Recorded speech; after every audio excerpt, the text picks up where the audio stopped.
वयं ह्यः इदानीम् अन्तिमदिवसे ह्यस्तनवर्गे 85तमा कारिका दृष्टा। 85तमा कारिका। तर्हि अहम् उक्तवान् आसम् 85तमा कारिका इति अस्माकं कः विषयः चलति भवन्तः एकवारं स्मरन्तु। 85तमा कारिका इत्युक्ते 81 to 84 तत्र ध्वनि तस्य विषय आसीत्। 85तमतः 85तः 87 पर्यन्तं वर्णे पद वाक्ये पद वर्ण प्रतीति इत्यादि विषये अस्ति अस्माकं चर्चा विषयः। तर्हि तत्र वयम् उक्तवन्तः प्रथमकारिका तस्मिन् विषये असदश्च अन्तराळे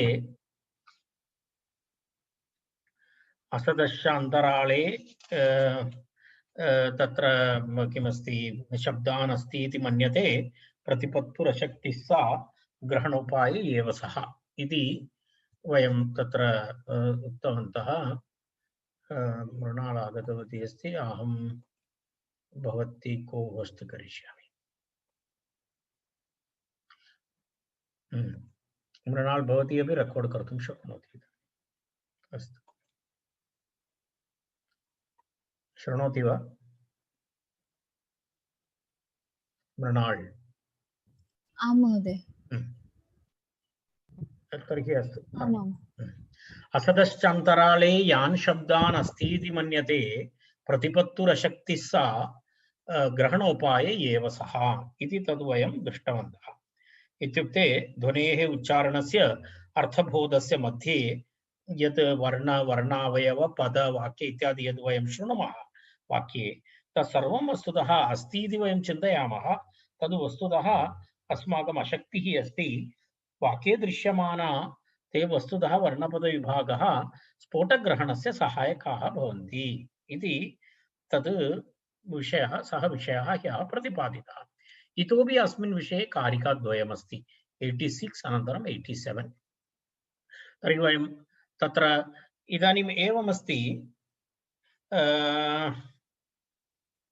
एतत् सर्वं परमार्थः नास्ति। अर्थात् अक्रमः अभिन्नः च अस्ति तत्र शब्दस्वरूपं। तस्य अभिव्यञ्जक ध्वनौ क्रमः, भेदः, वर्णः, पदं, वाक्यं, वर्णावयवः एतत् सर्वं वस्तुतः परमार्थः नास्ति। तथापि काल्पनिकाः ते प्रविभागाः अखण्डस्फोटग्रहण उपायाः भवन्ति। तदेव मम ह्यस्तनविवरणस्य सारांशः आसीत्। एते सर्वे क्रमः वा भवतु, भेदः वा भवतु, वर्णावयवः वा भवतु, वर्णः वा भवतु अथवा पदानि वा भवन्तु, एते सर्वे अखण्डवाक्यस्फोटस्य ग्रहणाय उपायः भवति इति अस्ति। तस्मात् ज्ञानम् एकः, ज्ञानमिति एकमस्ति, ज्ञानमिति एकमेव अस्ति। परन्तु तत्र वर्णपदविभागाः सन्त्येव। तद् किमर्थं वर्णपदविभागाः भवन्ति इति विषये तत्र अग्रे इदानीं प्रतिपादनमस्ति। अग्रिमा कारिका किमर्थं तत्र वर्णपदविभागाः, किमर्थं पदविभागाः इत्यादिकमिति। तर्हि तस्मिन् विषये इदानीम् अस्माभिः एषा कारिका 68तमा कारिका पठामः। भेदानुकारज्ञानस्य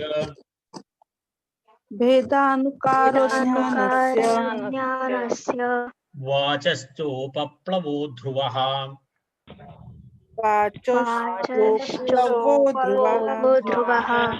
क्रमोपसृष्टरूपा वाक् ज्ञानं ज्ञेयव्यपाश्रयम्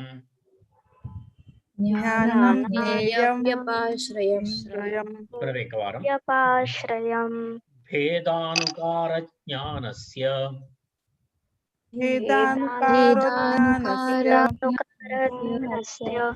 वाचश्चोपप्लवो ध्रुवः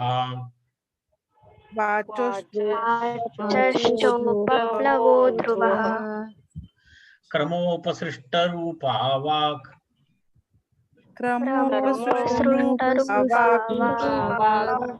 ज्ञानं ज्ञेयव्यपाश्रयम्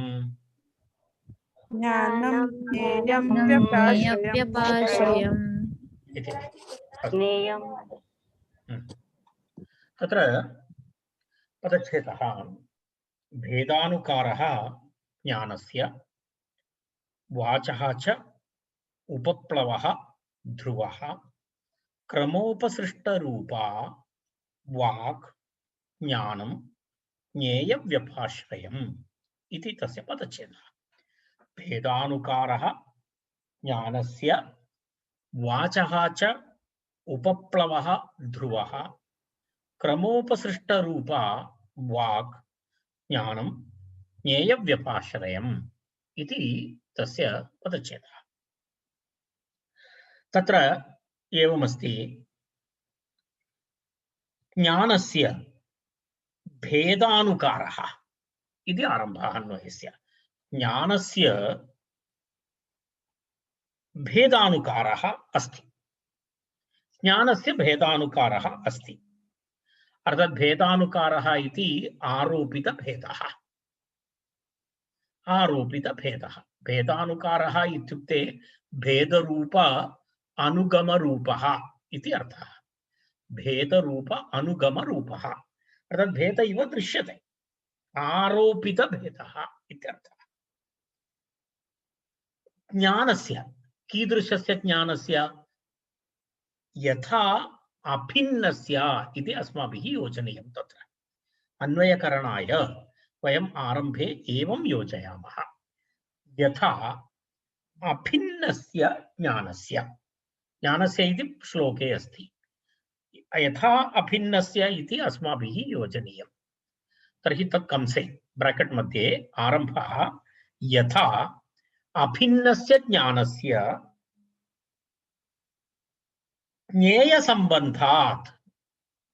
ज्ञेयसम्बन्धात् भेदानुकारः अस्ति।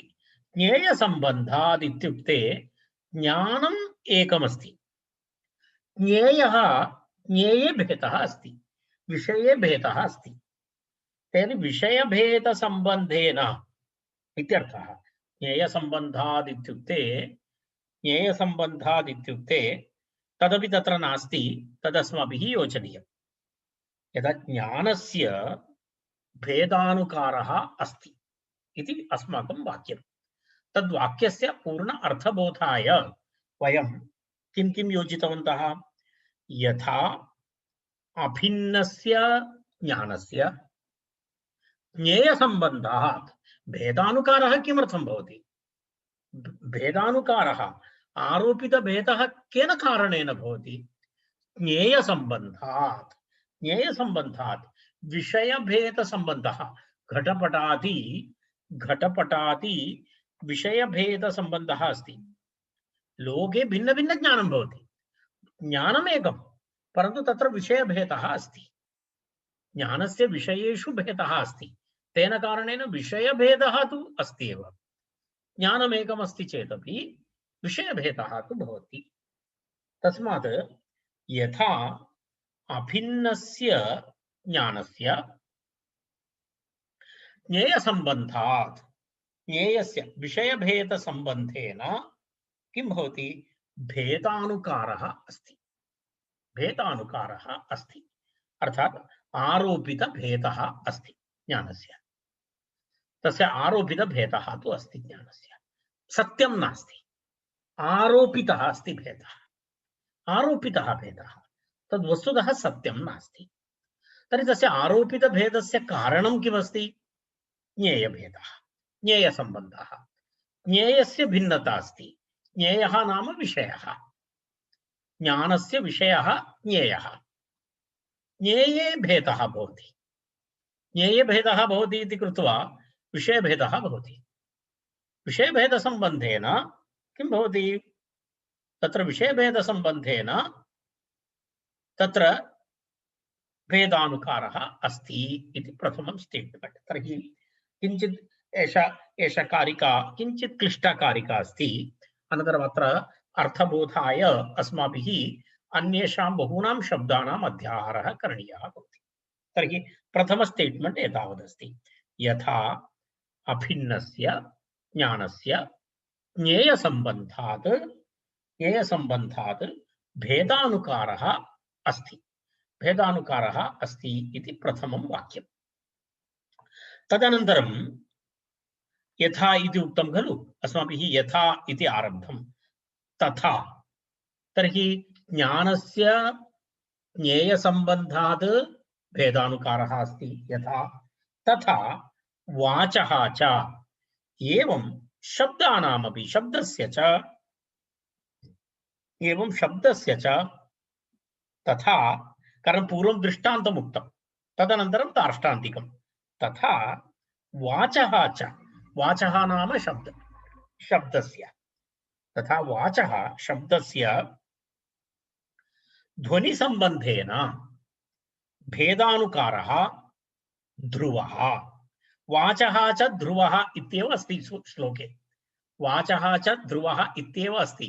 एतदेव, एतस्य विवरणं कठिनं, तेन कारणेन अस्माभिः इदानीं द्वितीयवाक्ये कथं वाक्यं करणीयं, तथा इति ब्राकेट् मध्ये वाचः च, इदानीं पुनः ब्राकेट् मध्ये ध्वनिसम्बन्धेन भेदानुकारः, ध्वनिसम्बन्धेन भेदानुकारः ध्रुवः इत्यभिप्रायः, एतदपि ब्राकेट् मध्ये इत्यभिप्रायः।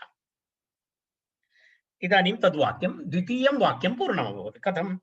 यथा अभिन्नस्य ज्ञानस्य ज्ञेयसम्बन्धात् भेदानुकारः अस्ति, तथा वाचः च, वाचः इत्युक्ते शब्दस्य, वाक् वाचौ वाचः, तस्य षष्ठी बहुवचनं वाचः, शब्दस्य ध्वनिसम्बन्धेन, शब्दः अपि ध्वनिसम्बन्धितः भवति न, ध्वनि इति ग्रहणोपायः, शब्दस्य ग्रहणोपायः ध्वनिः, तर्हि ध्वनिसम्बन्धेन किं भवति? ध्वनौ भेदः अस्ति, शब्दे भेदः नास्ति, शब्दे क्रमः नास्ति, शब्दे वर्णः नास्ति, शब्दे वर्णावयवः नास्ति, किमपि नास्ति, तत्सर्वं वस्तुतः कस्य अस्ति?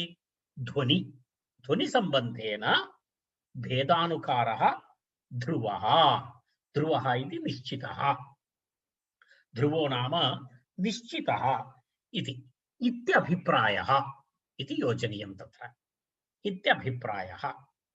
तर्हि इदानीम् अन्वयस्य एकः भागः समाप्तः। कथं? यथा अभिन्नस्य ज्ञानस्य ज्ञेयसम्बन्धात् भेदानुकारः अस्ति, तथा वाचः च ध्वनिसम्बन्धेन भेदानुकारः ध्रुवः इति अभिप्रायः इति एकः भागः समाप्तः। तर्हि तत्र ज्ञानस्य उदाहरणं दर्शयित्वा अथवा दृष्टान्तं दर्शयित्वा वाचः ध्वनिभेदेन भेदानुकारः भवति इति अत्र प्रतिपादितम्। तदनन्तरं ध्रुवः इत्यभिप्रायः, वस्तुतः एषः अभिप्रायः उपप्लवः एव, उपप्लवः एव, उपप्लवः नाम अयथार्थः इति, अर्थात् वस्तुतः यदा व्यञ्जकध्वनिना अत्र भेदः अस्ति इति उपप्लवः, अर्थात् एतत् वस्तुतः किमस्ति? अयथार्थः अस्ति, भेदः नास्ति, भेदः इव दृश्यते, वस्तुतः भेदः नास्ति इत्यभिप्रायः। इदानीं तावत्पर्यन्तम् उक्त्वा आचार्यः वदति इत्यभिप्रायः उपप्लवः एव। तर्हि पूर्णवाक्यं तत्र भवति। कथं? वाचः च ध्वनिसम्बन्धेन भेदानुकारः ध्रुवः इत्यभिप्रायः उपप्लवः एव। उपप्लवः नाम किमस्ति? अयथार्थः इत्यर्थः, उपसर्गः अथवा कल्पना इत्यर्थः। उपप्लवः नाम कल्पना अथवा उपसर्गः इत्यर्थः। एवं वस्तुतः वाक् एवं अक्रमा अपि वाक् एतदपि अस्माभिः योजनीयम्। एवं अक्रमापि अर्थात् क्रमरहितापि वाक् व्यवहारकाले क्रमोपसृष्टा भवति। एवं किं भवति? वाक् एवं अक्रमापि वाक् व्यवहारकाले क्रमोपसृष्टा संजाता। क्रम उपसृष्टा भवति। वस्तुतः क्रमः नास्ति, वयं जानीमः। अस्माकम् अन्तः यत्किमपि ज्ञानमस्ति, वाक् अस्ति, शब्दः अस्ति, तस्य कोऽपि क्रमः नास्ति। तस्य क्रमः केवलम् उच्चारणकाले भवति। केवलं यदा वयम् अभिव्यक्तिकाले एव सः क्रमः भवति, अन्यथा सः क्रमः तु नास्ति। तर्हि व्यवहारकाले क्रमोपसृष्टा संजाता वाक् व्यवहारकाले क्रमोपसृष्टा संजाता अर्थात् क्रमसहिता भवति। तत्र कुत इति चेत् इति योजनीयम्। किमर्थम् एवं क्रमशः भवति? पश्यतु, इदानीं मम वाक्यमस्ति एवम् अक्रमापि वाक् व्यवहारकाले क्रमोपसृष्टा संजाता। कुत इति चेत्, किमर्थम् इति चेत् तद् योजनीयम् अस्माभिः। कुत इति चेत् अक्रमोऽपि ज्ञानं ज्ञेयव्यपाश्रयं भवति। अक्रमोऽपि ज्ञानम्, अक्रमोऽपि ज्ञानम् इत्युक्ते क्रमरहितं ज्ञानम्, क्रमरहितं ज्ञानम्, अभिन्नमपि ज्ञानम्, अभिन्नमपि ज्ञानम्, क्रमरहितं ज्ञानम्। ज्ञाने भिन्नता नास्ति, ज्ञाने भेदः नास्ति, ज्ञाने कोऽपि क्रमः नास्ति। यत्र भेदः नास्ति तत्र कः क्रमः भवति? तर्हि अक्रमोऽपि ज्ञानम् अथवा अभिन्नं ज्ञानं ज्ञेयव्यपाश्रयं भवति इति उक्तम्। ज्ञेयव्यपाश्रयं भवति अर्थात् किंचन ज्ञेयं विषयम् आधारीकृत्यैव भवति इत्यर्थः। ज्ञेयव्यपाश्रयः इति शब्दः। ज्ञेयं विषयीकृत्यैव व्यवहारविषयः भवति इति ज्ञेयव्यपाश्रयम् इत्यस्य अर्थः। ज्ञेयाः अथवा ये विषयाः ज्ञातव्याः तेषां वस्तुस्वभावम् आश्रित्य भवति इत्यर्थः। अक्रमोऽपि ज्ञानं किं भवति? ज्ञेयव्यपाश्रयं भवति अर्थात् कस्य आधारेण भवति? ज्ञेयस्य वस्तुनः स्वभावानुसारं भवति। तत्र भेदः अस्ति इति कृत्वा ज्ञाने अपि भेदः दृश्यते। वस्तुतः सः भेदः सत्यं नास्ति इत्याशयः। तत्र ज्ञानम् एकमेव अस्ति। तस्य भासाय, ज्ञानस्य प्रतिभासाय, ज्ञानस्य भासाय किम् आवश्यकं भवति? ज्ञानस्य भासाय तत्र एकः महत्त्वपूर्णविषयः अस्ति। कश्चन उपाधिः अपेक्षिता भवति ज्ञानस्य अवगमनाय, ज्ञानस्य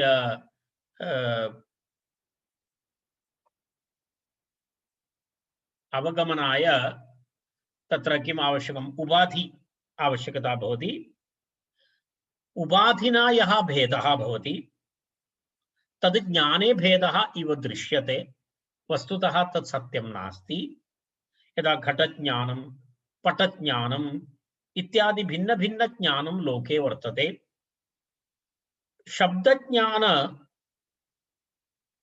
शब्दज्ञानस्य स्फोटस्य भासनाय काचित् उपाधि अपेक्षिता भवति। ध्वनि इति तस्य उपाधि। तत्र ध्वनौ पदानि भवन्ति, वर्णाः भवन्ति। एतत् सर्वं कुत्र अस्ति? ध्वनौ अस्ति। परन्तु एतत् स्फोटे अस्ति इव दृश्यते, स्फोटे अस्ति इव दृश्यते। वस्तुतः कुत्र अस्ति? वस्तुतः ध्वनौ अस्ति। तर्हि एषः उपाधिभेदः, ध्वनिगतभेदः। उपाधिद्वारा यस्य शब्दस्य ग्रहणं भवति अथवा यस्य स्फोटस्य ग्रहणं भवति तस्मिन् स्फोटे आरोपितः भवति। वस्तुतः उपाधेः भेदः, उपाधि नाम ध्वनिः, ध्वनौ भेदः, एते उपाधिभेदाः ध्वनिगतभेदाः उपाधिना अवगते अभिव्यक्ते स्फोटे आरोपितः भवति। तद् वस्तुतः वास्तवं नास्ति, वास्तवः नास्ति। तस्मिन्नेव विषये आचार्यः यथा संग्रहकारस्य अपि एका कारिका अस्ति। संग्रहकारः अपि अस्मिन् विषये वदति, ज्ञेयेन न विना ज्ञानम्। अत्र अस्ति, अस्माकं पुस्तके दृश्यते, भवन्तः अपि द्रष्टुं शक्नुवन्ति। अत्र ज्ञेयेन विना ज्ञानं व्यवहारे अवतिष्ठते न अलब्धक्रमया वाचा कश्चित् अर्थो अभिधीयते इति। कश्चित् अर्थो अभिधीयते इति। तत्र एवमस्ति, संग्रहकारः व्याडी, तस्य श्लोकः एषः। पूर्वतन संदर्भेऽपि वयं संग्रहकारस्य एकं श्लोकं दृष्टवन्तः। एतेन सह सम्बन्धी श्लोकः। ज्ञेयेन न विना ज्ञानं व्यवहारे अवतिष्ठते न अलब्धक्रमया वाचा कश्चित् अर्थो अभिधीयते। तत्र एवमस्ति, ज्ञेयेन न विना ज्ञानम् इत्युक्ते यत् ज्ञानं ज्ञेयेन विना न व्यवहारे अवतिष्ठते। अर्थात् ज्ञानप्रदानं यत् करोति तस्य यः कापि उपाधि भवति, अर्थात् विषयः भवति, तस्य ज्ञानं तस्य ज्ञेयेन विना न व्यवहारे ज्ञानम् अवतिष्ठते। तद्विना ज्ञानं तु न भवति, केवलं ज्ञानं न भवति, तत्र उपाधिभेदः तु भवत्येव। यदा घटज्ञानं, पटज्ञानम् इत्यादि ज्ञाने उपाधिभेदः तु भवत्येव। तद्विहाय केवलं ज्ञानम् इति तु न भवति, उपाधिभेदः तु भवत्येव। भवतां यत्किमपि ज्ञानं भवति तथा तस्य ज्ञानम् इति एकः भेदः भवति। घटस्य ज्ञानं भवति चेत् घटज्ञानं भवति, पटस्य ज्ञानं भवति चेत् पटज्ञानं भवति।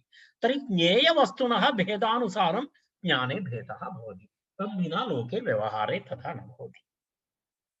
एवमेवं न अलब्धक्रमया वाचा कश्चित् अर्थो अभिधीयते। एवमेव पदवाक्यादि ध्वनिना, क्रमेण ध्वनिना पदवाक्यादिं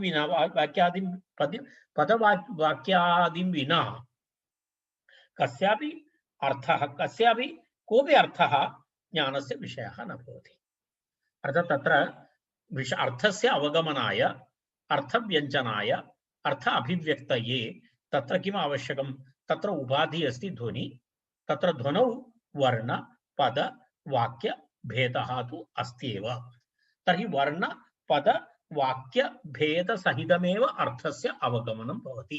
कारणम् एतत् सर्वं ग्रहण उपाधयः भवन्ति इत्यर्थः।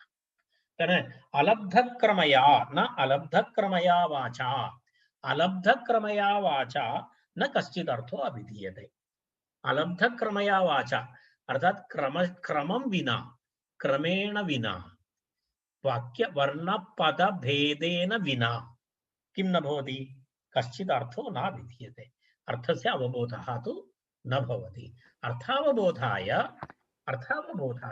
किम् आवश्यकं भवति? ध्वनि आवश्यकं भवति। ध्वनि इति उपाधिः। ध्वनि उपाधिं वयं स्वीकुर्मः, उपाधौ भेदः अस्ति। कः भेदः अस्ति? वर्ण, पद, वाक्य भेदः, उपाधेः भेदः अस्ति। तत्तु शब्दे, तद् शब्दग्रहणाय, अर्थग्रहणाय अनिवार्यमस्ति इत्याशयः। तेन कारणेन वर्णपदवाक्यानि विद्यन्ते लोके, अन्यथा वर्णपदवाक्यानाम् आवश्यकता नास्ति। इदानीं प्रश्नः, वर्णपदवाक्यानि किमर्थं? तर्हि तस्य कारणम् एतदस्ति, अर्थावगमनाय तदावश्यकं। किमर्थं? एते सर्वे ग्रहणोपाधयः ग्रहणस्य उपाधि अस्ति तर्हि तत्र भेदः अस्ति उपाधौ भेदः अस्ति तेन कारणेन अत्रापि भेदः इव दृश्यते इति तस्य आशयः एतावदेव एतस्मिन् विषये वक्तव्यमस्ति महोदय ओ तत्र उपाधि इत्युक्ते वयं किमपि ज्ञानार्थं शब्दः इति संज्ञा इति अस्ति वा उपाधि इति शब्दस्य उपाधि इति शब्दस्य संकेतः उपाधि इत्युक्ते संकेतः उपाधि इति अहं संज्ञा संकेतः चिन्तयामि यदा वयं लोके वदामः उपकरणम् इति अर्थात् ज्ञानस्य अभिव्यक्तिनिमित्तम् अभिव्यञ्जकम् इति अर्थः यदा भवतां ज्ञानं ज्ञानस्य ज्ञाने भेदः भवति खलु ज्ञाने कीदृश भेदः भवति पटज्ञानं घटज्ञानम् इत्यादि भेदः भवति तर्हि विषयभेदः तत्र ज्ञानस्य उपाधिः अस्ति विषयः अत्र वाचः अभिव्यक्तिनिमित्तम् उपाधिः अस्ति ध्वनि वाचः स्फोटस्य अर्थस्य एतत् सर्वं समानार्थकशब्दाः वाचः अथवा स्फोटस्य अथवा शब्दस्य अभिव्यञ्जकः भवति ध्वनि ध्वनौ भेदः अस्ति ध्वनौ क्रमः अस्ति तर्हि ध्वनौ क्रमः अस्ति इति कृत्वा वयं वाचम् अवगन्तुं शक्नुमः वयं स्फोटम् अवगन्तुं शक्नुमः तद्विना स्फोटावगमनं न भवति इति अलब्धक्रमया वाचा कश्चिदर्थो विधीयते इति संग्रहकारः तदेव वदति न अलब्धक्रमया वाचा यदि न अलब्धक्रमया वाचा न कश्चिदर्थः विधीयते कोऽपि अर्थः न भवति यदि क्रमः नास्ति चेत् वयम् अवगन्तुं न शक्नुमः ध्वनौ क्रमः अपेक्षितः इदानीम् अहं क्रमशः वदन्नस्मि इति भवन्तः अवगच्छन्ति यदि मम वाण्यां क्रमः नास्ति चेत् कथं भवन्तः अवगन्तुं शक्नुवन्ति इति भवति तर्हि तद् आवश्यकम् अस्तु धन्यवादः किञ्चित् दीर्घकारिका अस्ति एषा अर्थात् विवरणार्थं दीर्घकारिका अस्ति एकवारम् अहं पूर्णं तस्य अन्वयं पुनरेकवारं वदामि भवन्तः तदेकवारं पश्यन्तु अहं तत्र अध्याहृतविषयानपि योजयित्वा वदामि यथा अभिन्नस्य ज्ञानस्य ज्ञेयसम्बन्धात् भेदानुकारः अस्ति तथा वाचः च ध्वनिसम्बन्धेन भेदानुकारः ध्रुवः इत्यभिप्रायः उपप्लवः एव तावत्पर्यन्तम् एकः विषयः एवम् अक्रमापि वाक् व्यवहारकाले क्रमोपसृष्टा सञ्जाता कुत इति चेत् अक्रमोऽपि ज्ञानं ज्ञेयव्यपाश्रयं भवति इति एतस्य श्लोकस्य अन्वयक्रमः दीर्घः अन्वयः अस्तु एकवारं पठामः अग्रे गच्छामः भेदानुकारो ज्ञानस्य वाचश्चोपप्लवो ध्रुवः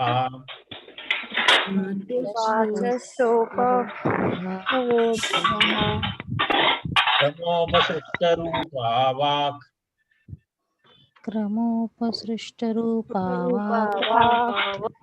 ज्ञानं ज्ञेयव्यपाश्रयम्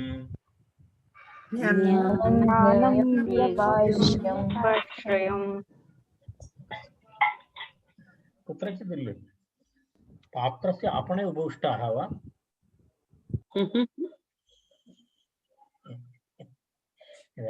मनोज मेटल्स् तादृश आपणस्थे आपणे उपविष्टाः इव ध्वनिः श्रूयते अस्तु अग्रिमः श्लोकः यथाद्यसंख्याग्रहणम्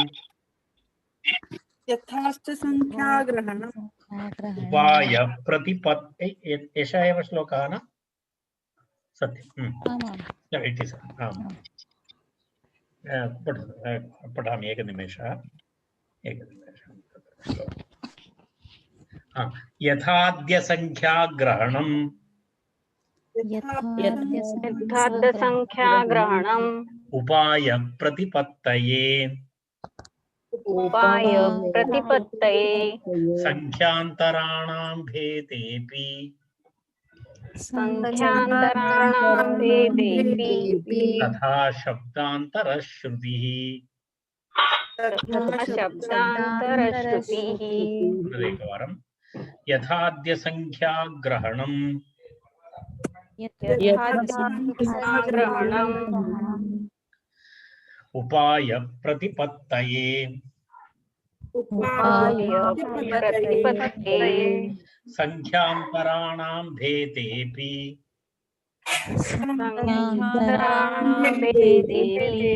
तथा शब्दान्तरश्रुतिः।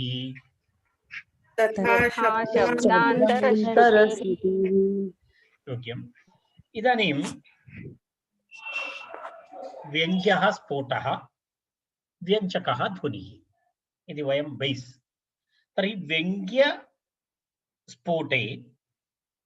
व्यञ्जकस्य प्रतीति स्फोटग्रहणाय उपायः भवति इति उक्तम्। एतदेव अस्माकं स्टेट्मेण्ट् अस्ति, सिद्धान्तः। इत्युक्ते स्फोटः व्यङ्ग्यः, व्यञ्जकः ध्वनिः। तर्हि व्यङ्ग्ये स्फोटे व्यञ्जकस्य प्रतीति स्फोटग्रहणस्य उपायः, स्फोटग्रहणस्य उपायः इति अस्माकं सिद्धान्तः। तम् आधारीकृत्य अग्रिमा कारिका, तस्य विषये इदानीं पश्यामः। तत्र प्रथमं तु पदच्छेदं कुर्मः। यथाद्यसंख्यान्तराणां, तत्र यथाद्यसंख्या, तत्र एकनिमेषः, यथाद्यसंख्याग्रहणं यथा आद्यसंख्याग्रहणं, यथा आद्यसंख्याग्रहणम् उपायः प्रतिपत्तये संख्यान्तराणां भेदे अपि तथा शब्दान्तरश्रुतिः इति पदच्छेदः। यथा आद्यसंख्याग्रहणम् उपायः प्रतिपत्तये संख्यान्तराणां भेदेऽपि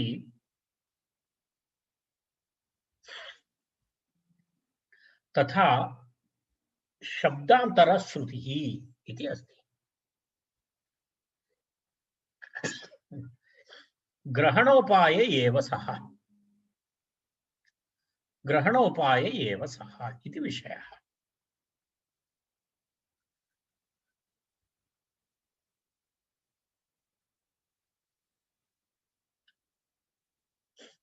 तदेव दृष्टान्तेन प्रतिपादयति। यदा तस्य अवतारिकां पश्यतु। ग्रहणोपाय एव सः इत्यनेन ध्वनिभिः व्यक्तेषु ध्वनिभिः व्यक्तेषु अभिव्यक्तेषु वर्ण पद वाक्य स्फोटेषु वर्णे वर्णावयव स्वरूपभागाभिनिवेशिनी पदे वर्णस्वरूपभागाभिनिवेशिनी वाक्ये पदस्वरूपभागाभिनिवेशिनी बुद्धिः जायमाना। वस्तुतः किमर्थम् अखण्डस्फोटग्रहणोपाय इत्युक्तम्। एतदस्माकं स्टेट्मेण्ट् अस्ति। एतत् सर्वम् अखण्डस्फोटग्रहण उपायः अस्ति। वर्णे वर्णावयवाः इव, पदे वर्णाः, वाक्ये पदानि, एतत् सर्वं वस्तुतः अखण्डस्फोटग्रहण उपायः। तस्य दृष्टान्तेन उपपादनं करोति अस्यां कारिकायां। तत्र एवमस्ति, यथा संख्यान्तराणां प्रतिपत्तये संख्यान्तराणां प्रतिपत्तये इत्युक्ते यदा शतं सहस्रम् इत्यादि संख्यान्तराणि भवन्ति। संख्यान्तराणां शत इत्यादीनाम् इति संख्यान्तराणाम् इत्युक्ते शतं सहस्रम् इत्यादि संख्यानां प्रतिपत्तये ज्ञानाय प्रतिपत्तिः ज्ञानं प्रतिपत्तये इत्युक्ते ज्ञानाय भेदे अपि भेदः अस्ति चेदपि आद्य संख्या ग्रहणम् उपायः भवति।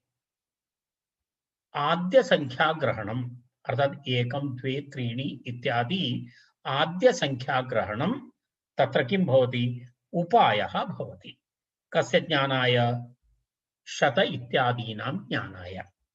कारण वयम् 1 2 3 इति वयं जानीमः चेदेव शतस्य मूल्यम् अवगन्तुं शक्नुमः। ततः क्रमशः गच्छति। तत्र ध्वनयः शब्दग्रहणस्य उपायः स्फोटज्ञाने तेन तिष्ठन्ति। तत्र एतदेव उदाहरणं तत्र दर्शयति। यदा वयम् अहमेकं लघु उदाहरणेन एतत् स्पष्टयितुं प्रयत्नं करिष्यामि। भवन्तः प्रथमकक्षा वा KG1 KG2 छात्राणां हस्ते एक स्लेट् भवति। तत् स्लेट् पार्श्वे मुक्तिकाः भवन्ति। भवन्तः दृष्टवन्तः स्युः। 1 तत्र 10 एतद् भवति। 10 शलाकाः भवन्ति।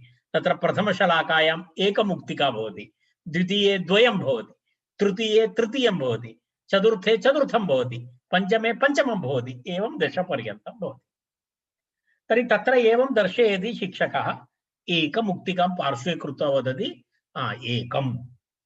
द्वितीयमुक्तिकां पार्श्वे कृत्वा वदति द्वितीयम्। अनन्तरं तृतीयं, चतुर्थ, 5, 6, 7, 8, 9, 10 इति पाठयति। तर्हि 9 अनन्तरं 10 भवति। 9 कृत्वा एकमुक्तिकां पार्श्वे करोति चेत् 10 आयाति।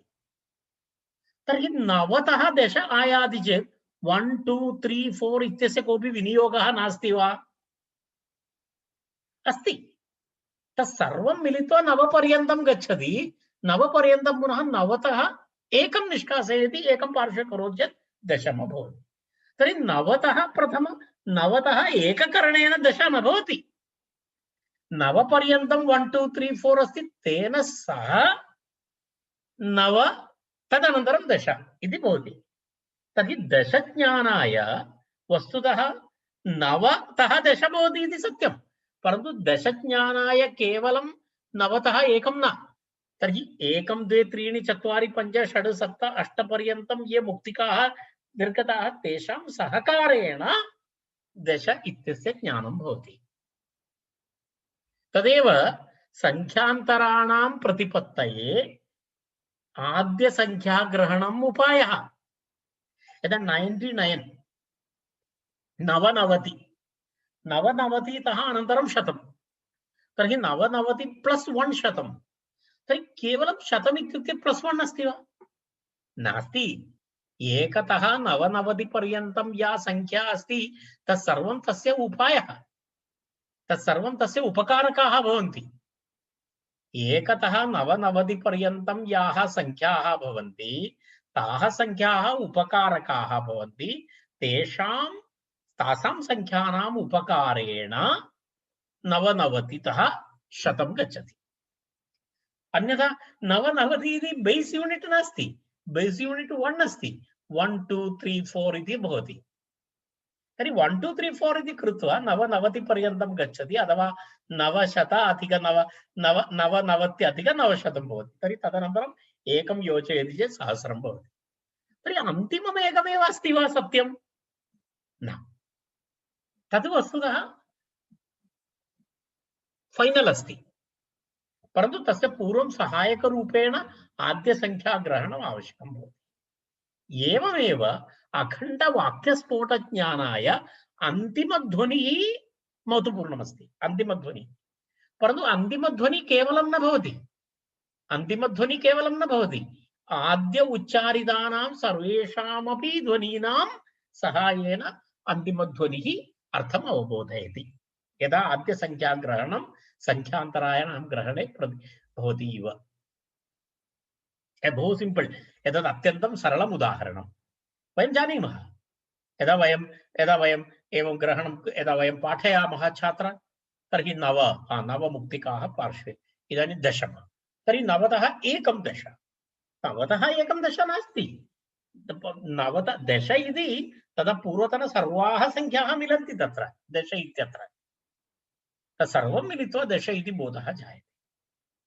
एवमेव अर्थग्रहणे अपि वाचः ग्रहणे अपि पूर्वोक्तध्वनीनाम् उपकारेण सहकारेण किं भवति, अन्तिमः यः ध्वनिः भवति तस्यापि उच्चारणोत्तरम् अखण्डवाक्यस्फोटज्ञानं भवति इत्यर्थः। तदेव यथा संख्यान्तराणाम् इत्युक्ते शत इत्यादीनां शतसहस्रादीनां ज्ञानाय प्रतिपत्तये भेदे अपि भिन्नः अस्ति चेदपि आद्यसंख्याग्रहणम् 1 2 3 इत्यादि तेषां ग्रहणम् उपायः भवति, सहायकः भवति।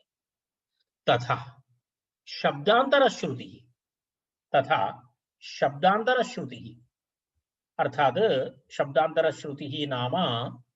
शब्दान्तरश्रुतिः नाम वाक्ये वर्ण पद इत्यादि शब्दानां श्रवणं, तदेव शब्दान्तरश्रुतिः इति।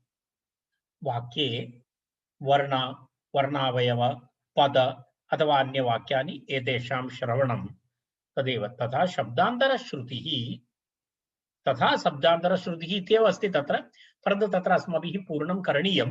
तदर्थम् अस्माभिः किं योजनीयं, वाक्यग्रहणे उपायः इति अवगन्तव्यः। वाक्यग्रहणे तथा शब्दान्तरश्रुतिः वाक्यग्रहणे उपायः इति अवगन्तव्यः। वाक्यग्रहणे उपायः इति अवगन्तव्यः अर्थात् वाक्यग्रहणस्य उपायः भवति यथा संख्यान्तराणां ग्रहणे आद्यसंख्याग्रहणम् उपायः भवति तथा किं भवति, शब्दान्तरश्रुतिः अर्थात् यदा वयं वाक्यं शृणुमः तस्मिन् वाक्ये वर्णः पदम् इत्यादि यत्किमपि श्रवणं भवति तत्सर्वं वस्तुतः किमस्ति, वाक्यग्रहणाय उपायः अस्ति इति अस्माभिः ज्ञातव्यम् इत्यर्थः। तर्हि तत्र एवमेव तस्य उदाहरणं यदा वयं तद् मूर्तिविषयः उक्तवान्, तत्र 99 मौक्तिका, तदनन्तरं शतमौक्तिका, तर्हि एकमौक्तिकया शतं न भवति, तदा पूर्वतन 99 मौक्तिकानामपि सहकारेण तत्र शतम् इति भवति। एवमेवं वर्णं पदं वाक्यम् एतेषां क्रमशः अवगमनेन उपायः भवति अर्थावगमनस्य इति तस्य आशयः। तावदेव तत्र वक्तव्यमस्ति। यथा संख्यान्तराणां प्रतिपत्तये भेदेपि आद्यसंख्याग्रहणम् उपायः भवति, तथा शब्दान्तरश्रुतिः वाक्यग्रहणे उपायः इति अवगन्तव्यः इति श्लोकस्य सारांशः।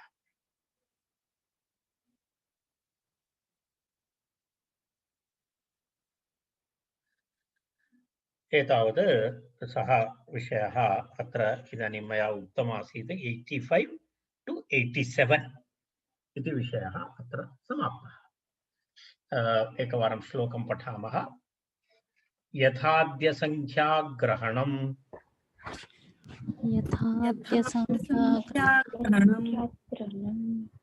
उपाय प्रतिपत्तये उपायप्रतिपत्तये संख्यांतराणां भेदेपि संख्यान्तराणां संख्यान्तराणां भेदेऽपि तथा शब्दान्तरश्रुतिः तथा तथा शब्दान्तरश्रुतिः शब्दान्तरश्रुतिः। इदानीं 85तमकारिकातः 87तमकारिका एतावत् पर्यन्तम् अस्माकं विषयः आसीत्। वाक्ये वर्णपदप्रतीति इति विषयः समाप्तः।